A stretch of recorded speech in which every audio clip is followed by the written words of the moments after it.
Que Dieu vous bénisse, chers fils et chères filles de Dieu. Je suis encore le vôtre, le frère Francis Gaëlé. Et ce soir, je compte partager avec vous un sujet très capital intitulé l'accomplissement de la 6e vision dans le calendrier prophétique que Dieu a donné à son serviteur, le prophète William Marion Branham. Donc, c'est ainsi que j'aimerais partager avec vous tout ce qui se passe avec les médias, avec ce message, avec la Bible. Donc, pour ce, j'aimerais prendre en premier lieu le livre d'Habakkuk à partir du chapitre 2, versets 2 à 3. La Bible dit ceci, Habakkuk chapitre 2, verset 2 à 3. La Bible dit, l'Éternel m'adressa et il dit, écris la prophétie, grave-la sur les tables, afin qu'on la lise couramment, car c'est une prophétie dont le temps est déjà fixé. Elle marche vers son terme et elle ne mentira pas.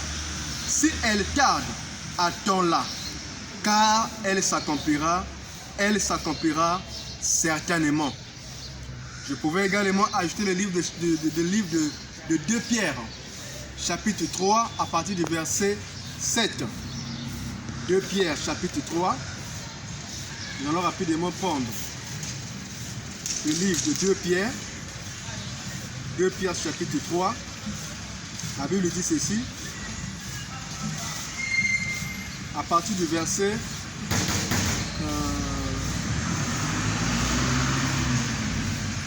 9. 2 Pierre, chapitre 3, verset 9. La Bible dit ceci. L'Éternel ne tarde pas dans l'accomplissement de la promesse, comme quelques-uns le croient. Mais il use de patience envers vous, ne voulant pas qu'aucun périsse, mais voulant que tous arrivent à la repentance. Donc, comme nous venons de lire ensemble avec vous dans Habakkuk, où il est écrit la prophétie. Et que cette prophétie doit être gravée dans des tables, afin que cela soit lu couramment. Elle va vers son terme. Elle ne mentira pas. Elle s'accomplira. Si elle tarde, attends-la. Elle s'accomplira certainement. Elle s'accomplira certainement. Donc, ce sont des choses annoncées d'avance par Dieu, par l'entremise de ses serviteurs, les saints prophètes. C'est ça, par l'entremise de ses serviteurs, les saints prophètes. Autrefois, c'était Habakkuk. Mais aujourd'hui, nous vivons au temps de Malachie 4, au temps de Luc 17-30, au temps de Jean 14-12, au temps d'Apocalypse chapitre 10, versets 1 à 7. C'est le temps dans lequel nous vivons. En d'autres termes, le messager, prophète de ce temps-ci, s'appelle William Marion Branham, d'après toutes ces promesses que je viens de vous étaler. Et la Bible même dans Apocalypse chapitre 2 et 3 nous parle des 7 âges de l'Église. Donc des âges qui devraient fonctionner sur la terre, chacun selon son tour. Donc ça a commencé avec l'âge d'Éphèse et aujourd'hui nous sommes à la 7e âge qui est l'âge de Laodicée. Et dans le plan de Dieu, la Bible dit que Dieu avait entre ses mains les 7 esprits qui sont envoyés par Dieu pour servir de témoignage. Et l'un de ces esprits qui restait entre les mains de Dieu, c'était William Marion Branham. Et c'est celui qui nous a envoyés en ce temps de la fin. Nous savons tous la parole de Dieu, que le Christ nous a donné beaucoup de détails concernant les signes de son avènement, concernant son retour. Le Christ nous a donné beaucoup de détails. Mais avec ces messagers prophètes, nous avons reçu cette vision de la part du Seigneur Jésus-Christ qui parle des choses qui doivent s'accomplir avant que le Seigneur Jésus-Christ revienne sur la terre. Jésus-Christ a parlé d'une nation qui s'élèvera contre une nation, un royaume contre un autre. Il a parlé de la famine, il a parlé des tremblements de terre. Jésus-Christ nous a parlé, comment ça s'appelle, des épidémies. Il nous a parlé des épidémies qui vont surgir sur la terre. Et aujourd'hui, le monde est en train de croupir derrière le coronavirus, derrière Ebola, derrière plusieurs maladies auxquelles la science n'arrive pas à trouver solution. Vous voyez un peu, ce sont les prophéties du Seigneur. Mais le même Seigneur, en envoyant le prophète William Branham, nous a encore envoyé, nous a encore donné cette vision par le canal du prophète messager qui doivent s'accomplir avant le retour du Seigneur Jésus-Christ. Mais parmi ces 7 visions, il n'y a que 6 visions qui concernent les enfants de Dieu, en d'autres termes l'épouse de Christ. Il n'y a que 6 visions qui concernent l'épouse de Christ. La 7e vision, ça concerne les enfants de Caïn, ça concerne les enfants de Satan, ça concerne tous ceux qui vont se rébeller à la voix de Dieu en ces jours-ci. Bon, concernant ces visions, Frère Branham en parle dans le 7 âges de l'Église, page 313 à 314. C'est là où il donne les 7 visions qui doivent s'accomplir avant le retour du Seigneur Jésus-Christ. Donc, je n'aurai pas assez de temps de pouvoir les lire ici, là. Il y en a eu 7. Mais ce qui nous concerne actuellement, c'est la 6e vision. Donc, le prophète messager, il dit, ça au moins je dois le lire parce que c'est ce qui vient de s'accomplir. On doit le lire pour essayer un peu de ramener les enfants de Dieu qui sont en train de trébucher. Donc, il dit ceci, puis, donc, à la page 314, exposé des âges. Puis, dans la 6e vision, une femme de la plus grande beauté, mais cruelle, c'est-à-dire qui avait un cœur dur, qui avait un caractère dur, qui avait un comportement dur, des décisions radicales en un mot, s'élèvera en Amérique. Elle avait un pouvoir total sur les gens. J'ai cru qu'il s'agissait de la montée de l'Église catholique romaine.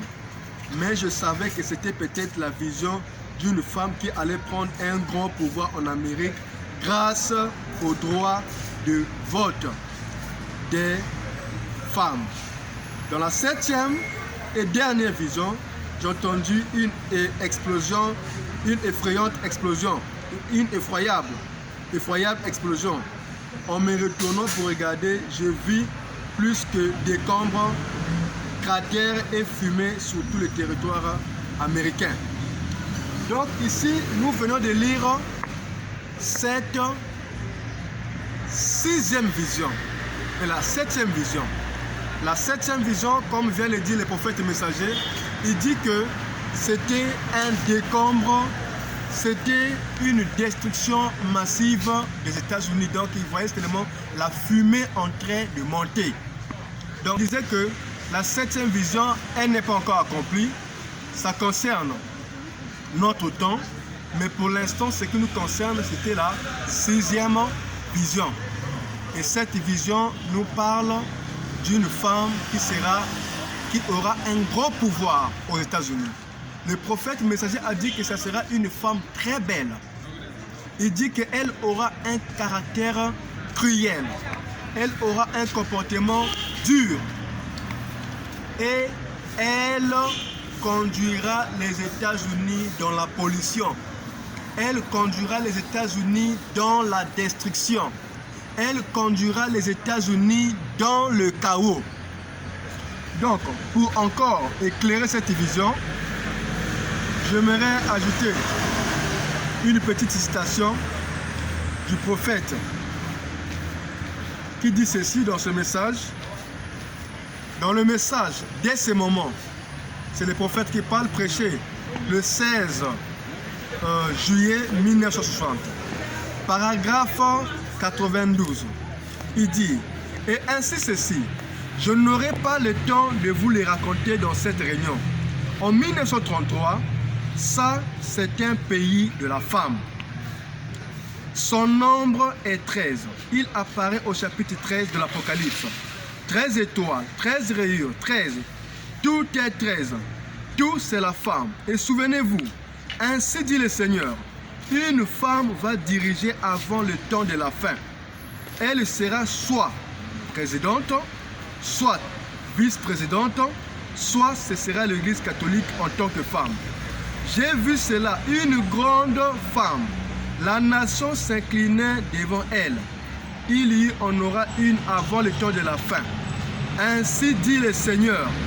Notez cela et voyez, vous les jeunes gens, voyez si cela va arriver.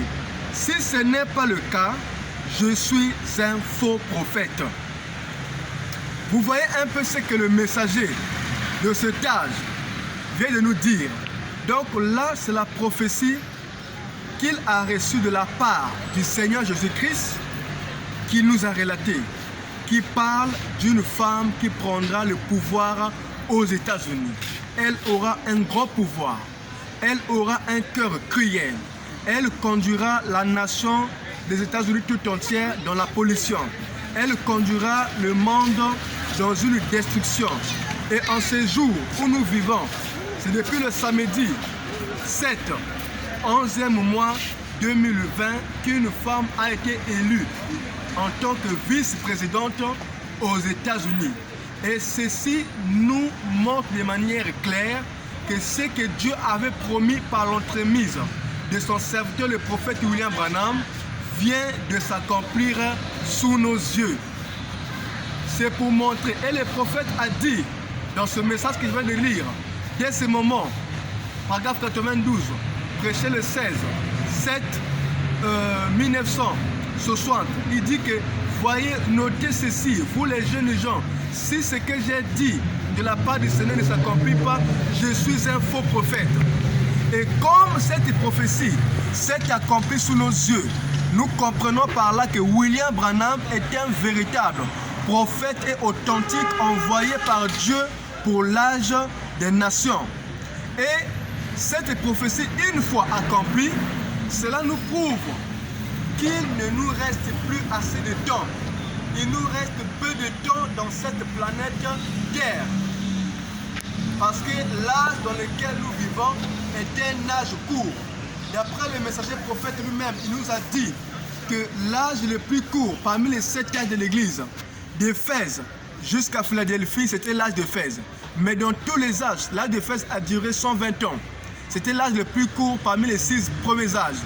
Maintenant, quand tu prends le total de tous les âges, d'Éphèse jusqu'à l'Odyssée, l'âge le plus court, il dit que c'est l'âge de l'Odyssée. Et quand nous faisons le calcul sur la mathématique de Dieu, l'Odyssée a déjà fait, depuis 1906, aujourd'hui nous sommes en 2020, l'Odyssée a déjà totalisé 116 ans. Donc, si on suit la logique normale, l'Odyssée ne va pas dépasser l'âge d'Éphèse dans la mathématique de Dieu, d'après ce que Dieu a dit aux prophètes, parce que c'est l'âge le plus court. Mais une fois que cette 6e vision vient de s'accomplir, il se peut que nous puissions encore vivre sur la terre pendant 5 ans, 10 ans, 12 ans, 20 ans, 30 ans, 50 ans, je ne sais pas. Mais ce qui est sûr, il ne nous reste plus assez de temps. Le temps est écoulé. Le temps est parti. Dieu a sonné la trompette au travers du messager. Il nous a envoyé un message très capital, un message merveilleux afin de pouvoir préparer ses enfants à la rencontre du Seigneur. Et avant que le Seigneur n'arrive, ces 6 premières visions devaient s'accomplir. Vous voyez un peu? Donc, dans la logique des choses, il ne nous reste plus de temps. Une femme est déjà nommée aux États-Unis une vice-présidente. Frère Branham dit que les États-Unis est une nation de la femme. Dans son drapeau a été cousu par une femme. Quand vous prenez les pièces de 100 des États-Unis, vous verrez une tête indienne. Quand nous retournons un peu dans l'histoire en arrière, la Bible nous montre par le Seigneur Jésus-Christ quand les gens sont venus lui dire, Seigneur, est-ce que nous devons payer l'impôt? Jésus leur a dit, donnez-moi un denier. C'était l'argent qu'ils utilisaient à l'époque là. Si c'était chez nous en Afrique, on parlerait des francs CFA ou des dollars pour ceux qui sont en Amérique ou des zéros pour ceux qui sont en France et dans différents pays. Vous voyez un peu? Donc, Jésus-Christ leur a demandé un denier. Et quand on lui a présenté ce denier, il leur a dit, quel est l'effigie, à qui appartient l'effigie qui se trouve sur ce denier? Les gens ont répondu, ça appartient à César. C'est ainsi que Jésus-Christ a dit, rendez à César ce qui est à César et à Dieu ce qui est à Dieu. Et le prophète messager, quand il rentre dans l'étude de sa vision qu'il avait reçue de la part du Seigneur Jésus-Christ, il dit que les États-Unis, c'est le pays de la femme. Son drapeau a été cousu par une femme. Et son drapeau a été cousu par une femme. Les États-Unis vont par 13. Il se trouve au chapitre 13 de l'Apocalypse. Et le chiffre 13, c'est le chiffre de la femme. Vous avez même remarqué que Kamala Harris est élue présidente le 7/11/2020. Quand vous faites les calculs de ces chiffres, one par one, c'est-à-dire 7 plus 1 plus 1 plus 2 plus 0 plus 2 plus 0, vous trouverez 13. Et 13, c'est le chiffre de la femme. Elle est élue en tant que vice-présidente à la position de 49e. Quand vous prenez 4 plus 9, ça donne 13. Ça nous montre que les États-Unis, c'est une nation de la femme. Et elle ne va pas s'arrêter là. Elle continuera, elle ira plus loin. Je retourne un peu en arrière avant de continuer cette pensée. Donc, j'étais en train de dire que sur les pièces de 1 cent des États-Unis, les pièces de 1 cent, vous trouverez une tête indienne. Donc, l'effigie qui est là, c'est une tête indienne. Et dans l'étude de cette vision, cela nous montre que une indienne sera à la tête des États-Unis. Et Frère Branham, dès ce moment, paragraphe 92, prêcher le 7, prêcher le 16, 7e mois 1960, il nous a dit que la nation entière s'inclinait devant cette femme-là. Cela nous montre que les États-Unis est une nation de la femme. Donc cela nous prouve également que la nation s'inclinerait devant cette femme-là. Et le prophète a dit qu'elle a un cœur cruel. Aujourd'hui, nous venons de voir cette prophétie s'accomplir sous nos yeux. Cela doit susciter une crainte dans le cœur. Cela ne doit pas nous faire réjouir pour dire que non, c'est vrai, vraiment, nous avons reçu un véritable prophète au nom de William Branham, mais cela doit nous amener à être plus près de Dieu. À quoi me sert de me réjouir, de dire que la prophétie devient de s'accomplir du moment où ma vie n'est pas conforme à la parole de Dieu, du moment où je suis encore dans le copinage, du moment où je suis encore dans la masturbation, du moment où je regarde des films pornographiques, du moment où je vis dans la vie de copain-copine, du moment où je mène une vie très souillée. Ça ne me servira à rien. Donc, frères et sœurs, enfants de Dieu, vous qui n'avez pas encore donné votre vie à Christ, je vous en supplie en ces jours de revenir à Jésus-Christ, de croire le message prêché par William Branham. William Branham était un vrai prophète. Vous allez remarquer dans Deutéronome chapitre 22, Deutéronome chapitre 18, verset 22, la Bible dit que si un prophète dit quelque chose et que la chose là s'accomplit exactement, alors vous devez croire en cet homme. Étant donné que William Branham a dit que vous les jeunes gens, notez ceci, si cette vision ne s'accomplit pas, si cette prophétie de la femme vice-présidente ou l'église catholique ne s'accomplit pas, alors je suis un faux prophète. Comme la prophétie vient de s'accomplir, exactement comme l'a prédit le prophète, alors vous devez croire que William Branham était un prophète authentique et véritable envoyé par Dieu. Si autrefois vous avez douté de lui, à partir d'aujourd'hui, vous devez croire en cet homme-là. Vous devez l'accepter comme messager. Il a parlé sur le coronavirus. Et ça, depuis 1957. Et en 2020, ça s'est accompli. Le même prophète messager avait prédit qu'il devait avoir un président catholique qui devait diriger au nom de Kennedy. Et cela s'est accompli en 1960. Vous allez remarquer, même ici, dans ce message, c'était de l'église. Peut-être que je vais fleurer ça rapidement. Frère Branham dit ceci dans ce message. C'était de l'église. Page 315. Le prophète messager nous dit ceci à la page 315. Je descends un peu en bas pour gagner du temps. Il dit ceci. Nous avons eu un président catholique. Il dit ceci. Nous avons eu un président catholique et nous en aurons encore. Et nous en aurons encore sans doute un autre. Donc ici, Frère Branham, depuis 1960, prédit qu'ils avaient eu un président catholique qui était John Kennedy. Et il dit que nous en aurons encore un autre. Et aujourd'hui, nous voyons un homme au nom de Joe Biden. Un homme catholique, un catholique fervent, un catholique pratiquant, présidé à la tête des États-Unis. Le premier président catholique à faire entrer le pape à la Maison Blanche. Le second qui est là, Joe Biden, lui aussi il a promis, il fera rentrer le pape à la Maison Blanche. Et il est là avec une femme. En réalité, il sera juste un figurant. La personne qui va beaucoup travailler, ça sera cette femme-là. Et Joe Biden a dit que s'il meurt, cette femme-là deviendra automatiquement présidente des États-Unis. Cela nous confirme toujours la prophétie des prophètes qui disait soit elle sera présidente, soit vice-présidente. Elle a commencé en tant que vice-présidente et elle va finir par devenir présidente des États-Unis. Retenez bien, Kamala Harris finira par devenir présidente des États-Unis. Elle finira par devenir présidente des États-Unis. Elle va gouverner ces pays-là. Elle va diriger les États-Unis. Retenez bien ceci. J'étais en train de dire que dans les pièges de 100, vous trouverez une femme indienne. Et cela prouvait également que c'est une indienne qui serait à la tête des États-Unis. Et cette femme appelée Kamala Harris, son nom Kamala, ça signifie déesse. Et le prophète dit que la femme là avait un grand pouvoir et la nation entière s'inclinait devant elle. La prophétie vient de s'accomplir. Les incrédules n'ont qu'à continuer à douter. Mais nous les pouces, nous savons que la prophétie est déjà accomplie. Tout ce que Donald Trump fera comme réclamation ne changera rien. Hillary a fait la même chose en 2016. Ça n'aboutit à rien. Donc Joe Biden est déjà président des États-Unis. Kamala Harris est déjà la vice-présidente des États-Unis. Et à la longue, elle deviendra présidente des États-Unis. Retenez bien ceci. Joe Biden a dit qu'il ne fera pas deux mandats. Il est juste un président de transition.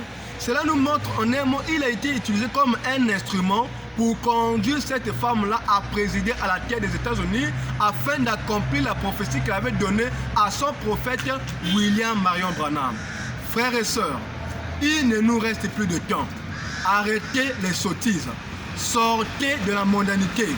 Sortez de la vie, un pied dans la parole, un pied dans le monde.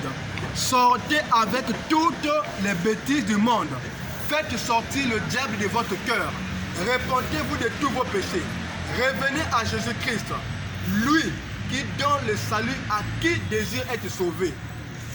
Il dit que même si vous avez commis des péchés, je ne sais pas comment, il dit que revenez à moi, je vous pardonnerai, je vous purifierai et vous serez sauvés. Ne continue plus à mener la vie que tu menais autrefois. L'accomplissement de cette prophétie doit t'interpeller que c'est le temps de prendre le message au sérieux. C'est le temps de revenir dans la parole. C'est le temps de devenir plus sérieux que jamais avec le message que le prophète messager nous a prêché par le canal de William Branham. Et que les Éphésiens 4 de ce jour-ci sont en train de répondre pour essayer d'abreuver l'épouse, la préparer à la rencontre du Seigneur Jésus-Christ. À toi qui n'as pas encore donné ta vie à Christ, je t'interpelle aujourd'hui de donner ta vie à Jésus-Christ. Christ est venu mourir à la croix pour toi. Christ est venu mourir à la croix pour toi, pour te sauver, pour te donner la vie éternelle. Et par son amour, il a envoyé les messagers parce qu'il savait que la parole devait être boycottée. Les dénominations aujourd'hui ont bouleversé la parole. Mais il a envoyé un messager afin de pouvoir restaurer la parole. La parole a été restaurée en ce jour-ci par le prophète messager William Branham. Et cette parole-là, c'est le message que nous écoutons aujourd'hui. Que les Éphésiens 4 sont en train de prêcher dans différentes églises du message.